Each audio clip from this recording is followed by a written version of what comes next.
In taxonomic studies, we use different types of molecular markers. One of such marker is protein markers, which is also known as biochemical marker. This type of markers are available since 1950s.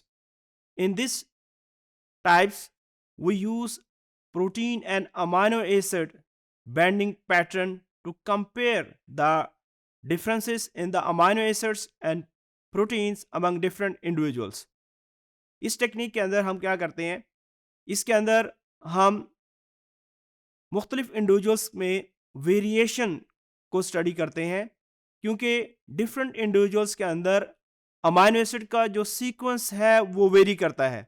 इसी तरीके से जो proteins हैं, proteins का जो bending pattern है वो very करता है. अब प्रोटीन को जब जेल इलेक्ट्रोफोरेसिस के ज़रिए हम कंपेयर करते हैं तो मुख्तलिफ जो सैंपल्स हैं उनके अंदर अगर बेंडिंग पैटर्न एक जैसा हो तो इससे हम ये कंक्लूड करते हैं कि जिन सैंपल्स से ये प्रोटीन्स ली गई हैं वो क्लोजली रिलेटेड हैं. लेकिन अगर मुख्तलिफ सैंपल्स के जो बेंडिंग पैटर्न्स हैं वो एक दूसरे से डिफरेंट हैं, तो इससे हम ये अंदाज़ा लगाते हैं कि जिन सैंपल्स से हमने प्रोटीन सैंपल्स लिए थे ये डिस्टेंटली रिलेटेड हैं. प्रोटीन्स को हम आसानी से जेल इलेक्ट्रोफोरेसिस के ज़रिए सेपरेट कर सकते हैं, उनका बेंडिंग पैटर्न हम नोट कर सकते हैं. इस टेक्निक को यूज़ करना इसलिए फ़ायदेमंद है कि इसके अंदर हम सिंपल इक्विपमेंट यूज़ करते हैं और ये जो टेक्निक है ये मॉर्फोलॉजिकल जो करैक्टर्स को यूज़ करके हम कंपैरिजन करते हैं उसका बेहतरीन मुतबादल है. इनका एक डिसएडवांटेज भी है. फॉर एग्जांपल जो प्रोटीन्स हैं या जो प्रोटीन मार्कर्स हैं ये इन्वायरमेंटल फैक्टर्स से बहुत ज़्यादा मुतासर होते हैं. इसी तरीके से ऐसे मार्कर्स जो कि प्रोटीन मार्कर्स हैं इनकी जो अवेलेबिलिटी है बहुत कम है, ये लिमिटेड नंबर के अंदर अवेलेबल होते हैं. इस वजह से तमाम ऑर्गेनिज्म के अंदर हम इस किस्म के मार्कर्स को इस्तेमाल नहीं कर सकते. जो नेक्स्ट टाइप ऑफ मार्कर्स हैं वो नॉन पीसीआर बेस्ड मार्कर्स हैं. इसमें एक इंपॉर्टेंट जो टाइप है रिस्ट्रिक्शन फ्रेगमेंट लेंथ पॉलीमॉर्फिज्म. ये जो टेक्निक है ये 1980s के अंदर बोस्टन ने इंट्रोड्यूस करवाई थी.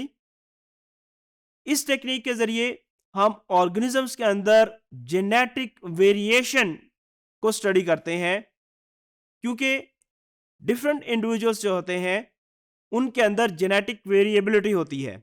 ऐसे तमाम ऑर्गेनिजम्स जो कि क्लोजली रिलेटेड होते हैं उनके अंदर जेनेटिक वेरिएबिलिटी भी कम होती है और ऐसे ऑर्गेनिज्म जिनका ताल्लुक दूर का होता है, जो डिस्टेंटली रिलेटेड होते हैं, उनके अंदर जेनेटिक वेरिएशन ज़्यादा होती है. अगर हमारे पास मुख्तलिफ एनिमल्स के सैंपल्स हैं तो हम उनके जो RFLPs हैं इनको कंपेयर करके तो अंदाज़ा लगा सकते हैं कि ये जो अननोन सैंपल हमारे पास हैं ये क्लोजली रिलेटेड हैं या डिस्टेंटली रिलेटेड हैं. RFLPs के बारे में ये कहा जाता है कि जितने भी मुख्तलिफ किस्म के मोलेकुलर मार्कर यूज हो रहे हैं आजकल, इसमें से जो पहला मार्कर इंट्रोड्यूस कराया गया था वो यही थे. अब इस टेक्निक के अंदर हम क्या करते हैं, इस टेक्निक के अंदर हम जो रिस्ट्रिक्शन साइट्स हैं उनके अंदर वेरिएशंस को एक्सप्लॉइट करते हैं. यानी हम मुख्तलिफ ऑर्गेनिजम्स के जो DNA है उनके अंदर जो रिस्ट्रिक्शन साइट्स होती हैं उनको कंपेयर करते हैं. अब रिस्ट्रिक्शन साइट्स क्या होती हैं? रिस्ट्रिक्शन साइट्स बेसिकली ये DNA सीक्वेंसेस होते हैं.